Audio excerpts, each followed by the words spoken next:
score exact Ligue des Champions. Voici toutes mes prédictions du mardi 22 octobre. On commence avec Milan contre Bruges. Mais juste avant, sache que tous mes tickets seront dans mon canal public. Check ma bio pour rejoindre, c'est ultra simple. Et on va faire un maximum de cash sur la Ligue des Champions. Le Milan, donc, qui a perdu ses 2 premiers matchs, va tenter de redresser la barre pour absolument s'imposer contre Bruges. La saison dernière, déjà, ils avaient failli en phase de groupe de Ligue des Champions après avoir perdu en étant favoris. Donc, il y a danger pour réussir. De son côté, le club Bruges, il faut s'en méfier quand même. Ils ont battu les Sturm Graz lors du dernier match de Ligue des Champions. Ils ont déjà donc 3 points. Et ils ont surtout une défense assez efficace. Ils ont réalisé 4 clean sheets consécutives lors des derniers matchs de Ligue des Champions à l'extérieur. Sur la scène européenne, ils ont gagné 2 de leurs 3 derniers matchs à l'extérieur en Ligue Europa Conférence la saison dernière. Et ils ont remporté 13 points sur 15 possibles lors des 5 derniers déplacements, tout tournoi confondu. Donc c'est une équipe qui réussit bien à l'extérieur. Je me méfie et je mets un match nul, un partout. Monaco connaît un excellent début de saison, 6 victoires de nul, un vaincu en Ligue 1 et un vaincu en Ligue des Champions aussi, une victoire, un nul. Ils ont affronté 2 fois l'Étoile Rouge de Belgrade en Europe, 2 victoires à la clé. Les stats à prendre en compte, Monaco n'a pas gardé le moindre clean sheet lors des 22 derniers matchs de Ligue des Champions. L'Étoile Rouge, eux, la situation est délicate. Ils ont perdu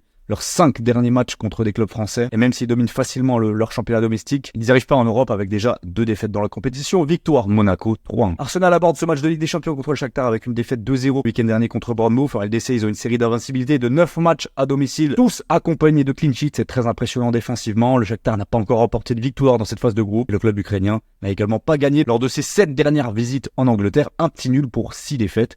Victoire 2-0, Arsenal. Aston Villa réalise un début de Ligue des Champions parfait. Et les Villains ont remporté leurs 2 matchs, 3-0 contre les Young Boys et ensuite à domicile contre le Bayern 1-0. Donc ils sont en pleine confiance et depuis le début de la saison, ils ont subi qu'une seule défaite. C'est basé notamment sur une grosse solidité défensive avec un seul but concédé sur les 3 derniers matchs. Bologne de son côté traverse une mauvaise phase. 4 matchs consécutifs sans victoire. C'est vraiment plus le Bologne qu'on a connu la saison dernière. Forcément, avec le départ de joueurs et du coach, ils devraient perdre logiquement à Aston Villa 1-0. Girona connaît une première campagne difficile en Ligue des Champions. Ils ont perdu leurs 2 matchs à chaque fois en fin de match avec des buts tardifs et beaucoup de buts contre Fancan. Je crois qu'ils ont vraiment le record. De son côté, le Slovan Bratislava a également 2 lourdes défaites, 5 ans contre le Celtic, 4-0 contre City et n'a plus gagné contre une équipe espagnole depuis 1969. Victoire à Girona dans son stade pour se relancer 1-0. La Juve a fait un retour triomphal en Ligue des Champions. Après une absence la saison dernière, ils ont 2 victoires en 2 matchs. En Serie A, ils ont retrouvé le chemin de la victoire aussi le week-end dernier. Donc tout va bien pour la Juve. Ils affrontent Stuttgart pour un premier affrontement historique. Ils aiment bien jouer contre des clubs allemands avec 5 victoires lors des 5 derniers matchs. De son côté, Stuttgart est en difficulté. Seulement une victoire en 11 matchs européens contre des équipes italiennes, ok. Ils n'ont pas encore gagné en Ligue des Champions cette saison, ok.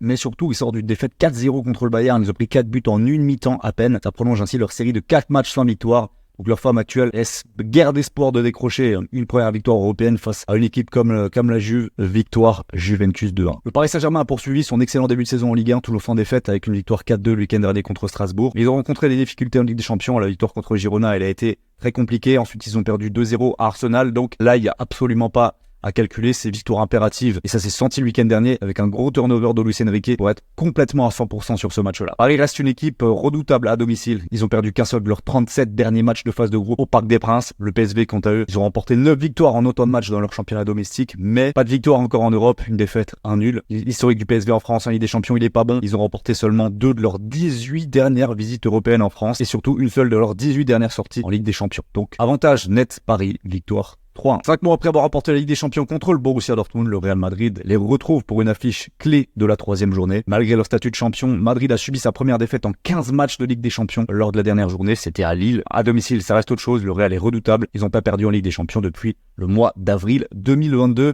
De leur côté, Dortmund, qui a marqué 10 buts en 2 matchs cette saison de Ligue des Champions, s'est préparé pour ce choc avec une défaite contre Lyon Berlin le week-end dernier. Malgré tout, il reste compétitif en Ligue des Champions. Ça va être un match serré que le Real Madrid devrait remporter d'un but d'écart 2-1. Et on termine avec les Sturm Graz contre le Sporting Portugal. Les Autrichiens ont perdu lors de premiers matchs de Ligue des Champions contre Brest et le club Bruges. Et ils sera prêt à affronter le Sporting, leur adversaire le plus coriace jusqu'à présent. Donc ça devrait pas s'améliorer. Surtout que la saison dernière, ces 2 équipes se sont déjà affrontées en Ligue Europa. Le Sporting a remporté le match aller et le match retour. D'autant plus que le Sporting est en pleine forme avec une série de 11 matchs sans défaite. Donc 10 victoires. Victoire du Sporting à l'extérieur, 3-2. Si t'es encore sur cette vidéo, mets un gros like et dis-moi tous tes avis dans les commentaires. Un maximum de likes pour qu'on se retrouve demain pour la suite des matchs de Ligue des Champions.